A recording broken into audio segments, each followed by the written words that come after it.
This exercise is called a goblet squat. It is a progression in terms of learning to squat from own body weight towards actually back squatting a bar and all kinds of other even more advanced kinds of squatting.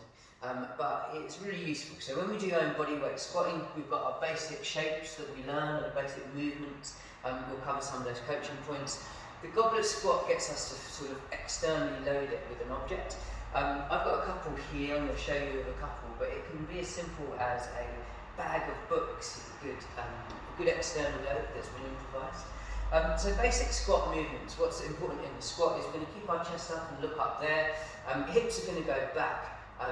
And what happens because our hips go back is that we get this really natural, normal, really kind of moderate kind of knee inclination here. So this shin is slightly inclined forward.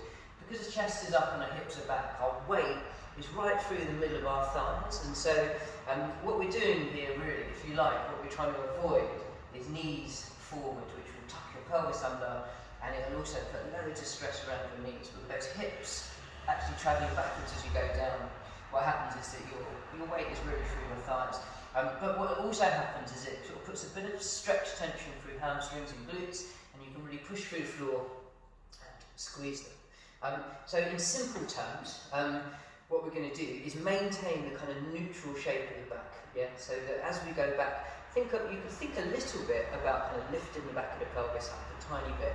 But what's really happening is you're just maintaining it. So you're maintaining the shape. A little bit of tension will come on your glutes.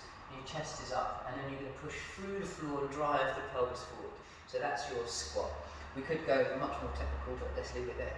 A goblet squat is where we then front load it. And the good thing about that is it kind of naturally makes you kind of sit the chest up and pull the chest upwards. So you kind of hold it. It's called a goblet squat because we hold like this. I don't know if you can see that. Keep it close to your body, and then you're going to let that weight go down right in the middle of your kind of centre of gravity and your weight distribution. And then you should be able to feel yourself press the pelvis forwards. And rather than feel like you're being pulled forwards, and especially not being pulled around, you should have a nice upright back, and you should just feel that that weight just sits you down on balance in the middle. And you can put your legs straight through the floor, squeeze the glutes, push the hips and the pelvis forwards. This hip drive coming from the pelvis is crucial to squatting. You don't want to feel like you're overly arching the back backwards, but that you are just kind of insisting on proper posture. And actually having that load in your hands is often really useful for it. So careful of bending forwards and keep nice neutral posture.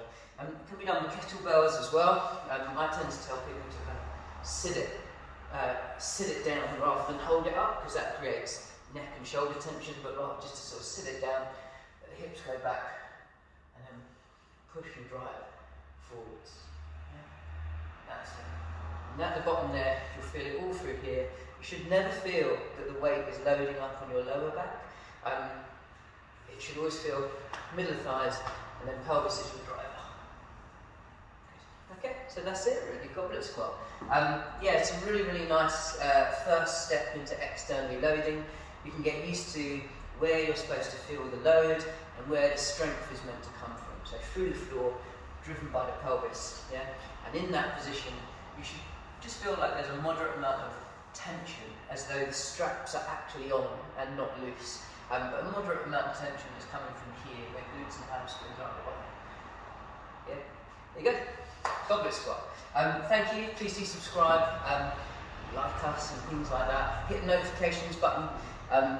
Find out what we're doing, and also just ask us if you want anything, and we'll always add stuff. So, thank you. Cheers.